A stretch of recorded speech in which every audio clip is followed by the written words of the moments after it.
The senior senator from Arizona is recognized. I thank you, Mr. President. I've stood in this place many times and addressed as president many presiding officers.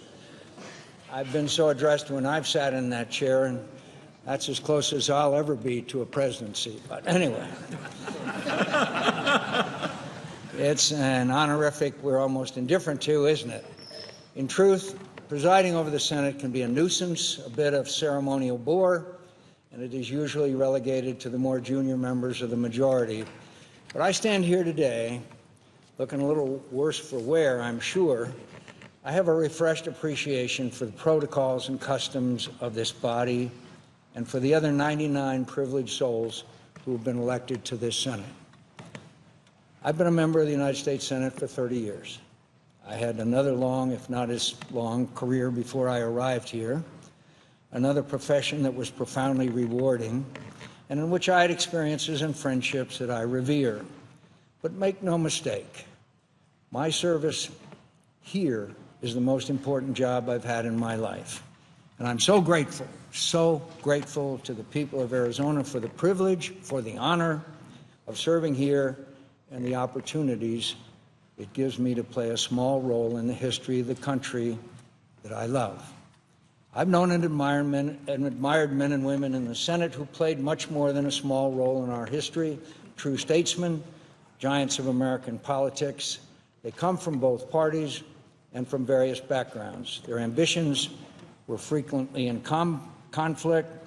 They held different views on the issues of the day, and they often had very serious disagreements about how best to serve the national interest. But they knew that however sharp and heartfelt their disputes, however keen their ambitions, they had an obligation to work collaboratively to ensure the Senate discharged its constitutional responsibilities effectively. Our responsibilities are important, vitally important to the continued success of our republic, and our arcane rules and customs are deliberately intended to require broad cooperation to function well at all. The most revered members of this institution accepted the necessity of compromise in order to make incremental progress on solving America's problems and defend her from her adversaries. That principled mindset and the service of our predecessors who possessed it come to mind when I hear the Senate referred to as the world's greatest deliberative body. I'm not sure we can claim that distinction with a straight face today. I'm sure it wasn't always deserved in previous eras either, but I'm sure there have been times when it was, and I was privileged to witness some of those occasions. Our deliberations today, not just our debates, but the exercise of all of our responsibilities, authorizing government policies, appropriating the funds to implement them, exercising our advice and consent role, are often lively and interesting. They can be sincere and principled, but they are more partisan, more tribal, more of the time than at any time that I can remember. Our deliberations can still be important and useful, but I think we'd all agree they haven't been overburdened by greatness lately. And right now, they aren't producing much for the American people. Both sides have let this happen. Let's leave the history of who shot first to the historians. I suspect they'll find we all conspired in our decline, either by deliberate actions or neglect. We've all played some role in it. Certainly I have. Sometimes I've let my passion rule my reason. Sometimes I made it harder to find common ground because of something harsh I said to a colleague. Sometimes I wanted to win more for the sake of winning than to achieve a contested policy. Incremental progress, compromises that each side criticized but also accept. Just plain muddling through to chip away at problems and keep our enemies from doing their worst isn't glamorous or exciting. It doesn't feel like a political triumph, but it's usually the most we can expect from our system of government, operating in a country as diverse and quarrelsome and free as ours. Considering the injustice and cruelties inflicted by autocratic governments, and how corruptible human nature can be, the problem solving our system does make possible, the fitful progress it produces, and the liberty and justice it preserves is a magnificent achievement. Our system doesn't depend on our nobility. It accounts for our imperfections and gives us an order to our individual strivings that has helped make ours the most powerful and prosperous society on earth. It is our responsibility to preserve that, and even when it requires us to do something less satisfying than winning, even when we must give a little to get a little, even when our efforts manage just 3 yards in a cloud of dust while critics on both sides denounce us for timidity, for our failure to triumph. I hope we can again rely on humility, on our need to cooperate, on our dependence on each other, to learn how to trust each other again, and by so doing better, serve the people who elected us. Stop listening to the bombastic loudmouths on the radio and television and the internet. To hell with them.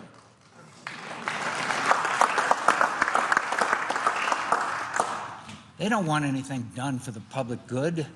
Our incapacity is their livelihood. Let's trust each other. Let's return to regular order. We've been spinning our wheels on too many important issues because we keep trying to find a way to win without help from across the aisle. That's an approach that's been employed by both sides, mandating legislation from the top down without any support from the other side, with all the parliamentary maneuvers that requires. We're getting nothing done, my friends. We're getting nothing done. And all we've really done this year is confirm Neil Gorsuch to the Supreme Court. Our health care insurance system is a mess. We all know it, those who support Obamacare and those who oppose it. Something has to be done. We Republicans have looked for a way to end it and replace it with something else without paying a terrible political price. We haven't found it yet, and I'm not sure we will. All we've managed to do is make more popular a policy that wasn't very popular when we started trying to get rid of it. I voted for the motion to proceed to allow debate to continue and amendments to be offered. I will not vote for this bill as it is today. It's a shell of a bill right now. We all know that. I have changes urged by my state's governor that will have to be included to earn my support for final passage of any bill. I know many of you will have to see the bill change substantially for you to support it. We've tried to do this by coming up with a proposal behind closed doors in consultation with the administration, then springing it on skeptical members, trying to convince them that it's better than nothing. That it's better than nothing? Asking us to swallow our doubts and force it past a unified opposition. I don't think that's going to work in the end, and probably shouldn't. The administration and congressional Democrats shouldn't have forced through Congress without any opposition support a social and economic change as massive as Obamacare. And we shouldn't do the same with ours. Why don't we try the old way of legislating in the Senate? The way our rules and customs encourage us to act. If this process ends in failure, which seems likely, then let's return to regular order. Let the Health, Education, Labor, and Pensions Committee under Chairman Alexander and Ranking Member Murray hold hearings, try to report a bill out of committee with contributions from both sides.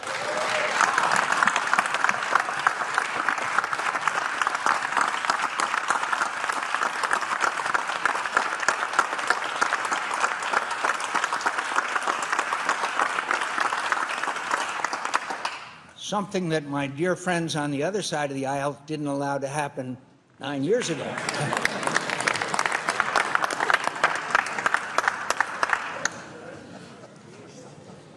Let's see if we can pass something that will be imperfect, full of compromises, and not very pleasing to implacable partisans on either side, but that might provide workable solutions to problems Americans are struggling with today. What have we to lose by trying to work together to find those solutions? We're not getting done much apart. I don't think any of us feels very proud of our incapacity. Merely preventing your political opponents from doing what they want isn't the most inspiring work. There's greater satisfaction in respecting our differences, but not letting them prevent agreements that don't require abandonment of core principles, agreements made in good faith that help improve lives and protect the American people. The Senate is capable of that. We know that. We've seen it before. I've seen it happen many times, and the times when I was involved, even in a modest way, with working on a bipartisan response to a national problem or threat, are the proudest moments of my career and by far the most satisfying. This place is important. The work we do is important. Our strange rules and seemingly eccentric practices that slow our proceedings and insist on our cooperation are important. Our founders envisioned the Senate as the more deliberative, careful body that operates at a greater distance than the other body from the public passions of the hour. We are an important check on the powers of the executive. Our consent is necessary for the President to appoint jurists and powerful government officials, and in many respects, to conduct foreign policy.